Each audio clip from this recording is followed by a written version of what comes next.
ጤና ይስጥልኝ ውድ የቻናሌ ቤተሰቦች ሰላማችሁ ይብዛልኝ እያልኩኝ ዛሬም በድጋሚ ለእናንተ የሚጠቅም ቪዲዮ ይዤላችሁ መጥቻለሁ።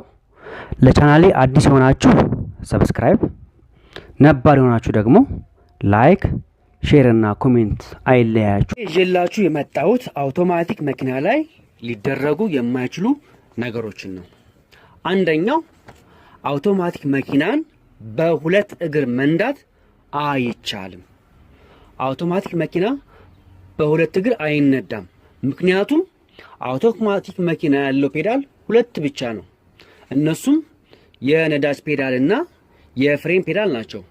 እነዚህ ደግሞ ሁለት ተቃራኒ ነገር በጭራሽ አንድ ላይ አይያያዙም።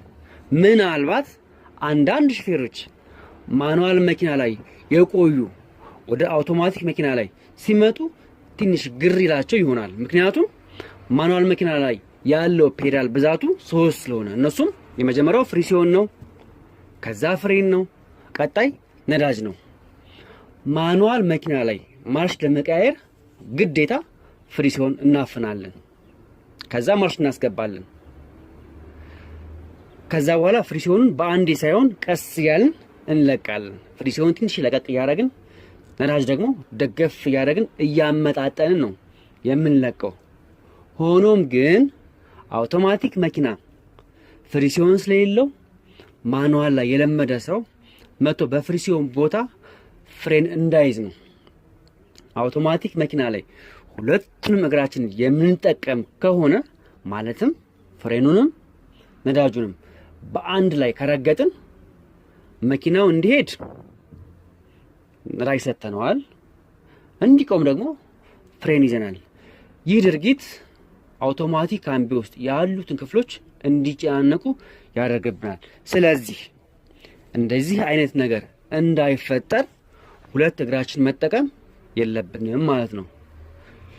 በዚህ ምክንያት ካምቢውም እንዳይበላሽ እናደርጋለን። ፍሬናችንም አላስፈላጊ ስራ ሰርቶ ከመበላሸት እናድነዋለን ማለት ነው። ሁለተኛ ደረጃ አውቶማቲክ መኪና ላይ ማድረግ የሌለብን ነገር መኪናችን ሳይቆም የመኪናችንን ማርሽ ፒ ላይ ወይም ደግሞ ፓርክ ላይ ማድረግ የለብንም። በእርግጥ አንዳንድ ዘመናዊ መኪኖች መኪናው ሳይቆም ፓርክ አያደርጉልንም። ነገር ግን አብዛኞቹ መኪኖች እንደዚህ አይነት ሲስተም የላቸውም። ስለዚህ እየተጓዘ ያለን መኪና ሳይቆም ፒ ወይም ደግሞ ፓርክ ላይ በምናደርግበት ሰዓት ፖል የምትባል ፓርኪንግ ዲቫይስ ወይም ደግሞ ፓርክ በምናደርግበት ጊዜ ካምቢውን እንዲቆልፍ የሚያደርግልን መጠበቂያ ብረት በቀላሉ ሊሰበርብን ይችላል። ስለዚህ ሙሉ በሙሉ መኪናችን ሳይቆም እንደዚህ ማድረግ የለብንም ማለት ነው። ካምቢው ላይ ያለችዋን ፒ ወይም ደግሞ ፓርኪንግ የምንጠቀመው መኪናው ከቆመ ብቻ ነው። ምክንያቱም መኪናው ከቆመበት እንዳይንቀሳቀስ ለማድረግ እንጂ መኪናውን ለማቆም መጠቀም የለብንም። ስለዚህ መኪናውን በፍሬን ካቆምን በኋላ ማርሻችንን ፒ ላይ ወይም ደግሞ ፓርኪንግ ላይ እናደርጋለን እንጂ እየሄደ ያለ መኪና ፓርኪንግ ላይ በምናደርግበት ሰዓት ካምቢውን እንዳይንቀሳቀስ የሚያደርግልን መጠበቂያ ብረት በቀላሉ ልንሰብረው እንችላለን ማለት ነው።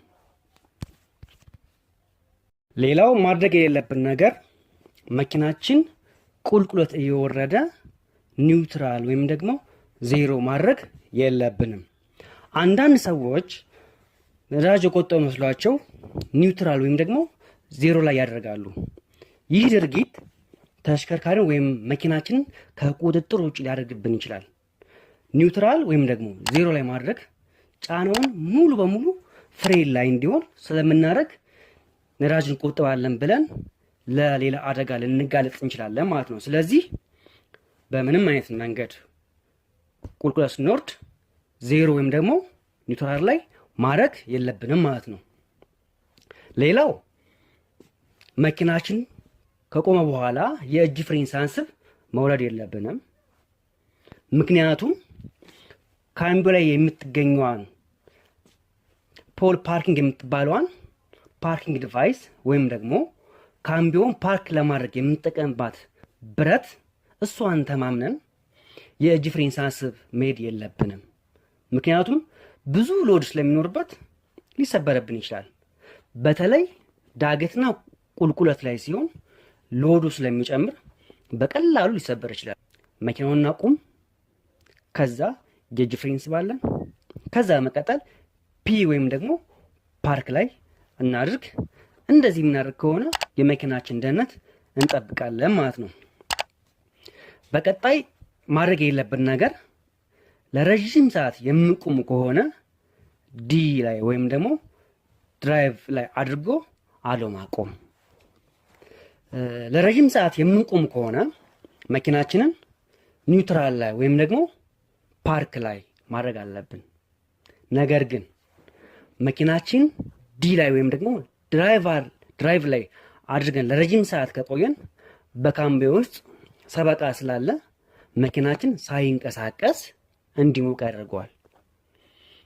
ሳይንቀሳቀስ እንዲሞቅ ካደረገው ደግሞ ካምቢዮ ላይ አሁን በድጋሚ ሌላ ጫና መፍጠር ነው።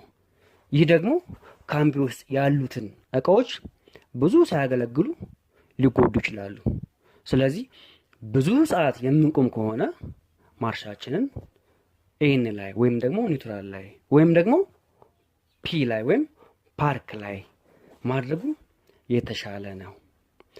በቀጣይ ማድረግ የሌለብን ነገር ካምቢዮ ውስጥ ውሃ እንዲገባ ማድረግ የለብንም። አውቶማቲክ መኪኖች በምንም አይነት መንገድ ቢሆን ጥልቀት ባለው ውሃ ውስጥ አለመንዳት። ምክንያቱ ደግሞ ካምቢዮ ላይ ቬንት የምትባል ቀዳዳ አለች። ጥቅሟም ካምቢዮን ማናፈስ ነው። አየር ከውጪ ወደ ውስጥ ማስገባትና ከካምቢዮ ውስጥ ደግሞ ወደ ውጪ ማስወጣት ነው። ስለዚህ በዚህ ቬንት በሚባለው ቦታ ወይም ቀዳዳ ውስጥ ውሃ ሊገባ ስለሚችል ጥንቃቄ ማድረግ አለብን። ካምቢዮ ውስጥ ውሃ ከገባ ካምቢዮ ሙሉ በሙሉ ከጥቅም ውጭ ሊያደርግበት ስለሚችል ካምቢዮ ውስጥ ውሃ እንደገባ ከተሰማን ካምቢዮ ውስጥ ያለውን ዘይት ሙሉ በሙሉ ማፍሰስ፣ ውሃውም አብሮ ተቀላቅሎ እንዲወጣ። አለበለዚያ ውሃው ካምቢዮ ላይ ከቆየ ሙሉ ካምቢዮን ለመቀየር እንገደድ ወይም ደግሞ ከነዚህ አይነት ሁኔታ መጠበቅ ወይም መጠንቀቅ አለብን ማለት ነው። ሌላው አውቶማቲክ መኪና ላይ ማድረግ የሌለብን ነገር ምንድነው? መኪናችን ሙሉ በሙሉ ሳይቆም ማርሽ መቀያየር የለብንም። ከኋላ ወይም ሪቨርስ ከሚለው ወደ ዲ ወይም ደግሞ ወደ ድራይቭ መኪናው ሳይቆም በምንም አይነት መንገድ ማርሽ መቀየር የለብንም። ወደ ኋላ ሲሄድ የነበረ መኪና ድራይቭ ላይ ወይም ደግሞ ዲ ላይ ገብቶ ወደፊት መሄድ ያለበት መኪናው በመጀመሪያ ሙሉ በሙሉ ከቆመ በኋላ ብቻ መሆን አለበት። አለበለዚያ ካምቢዮ ውስጥ ከፍተኛ ጉዳት የሚያመጣ ይሆናል ማለት ነው። እንደዚሁም ወደፊት የሚሄድ መኪናው ሳይቆም የኋላ ማርሽ ወይም ደግሞ ሪቨርስ ልናስገባ አንችልም።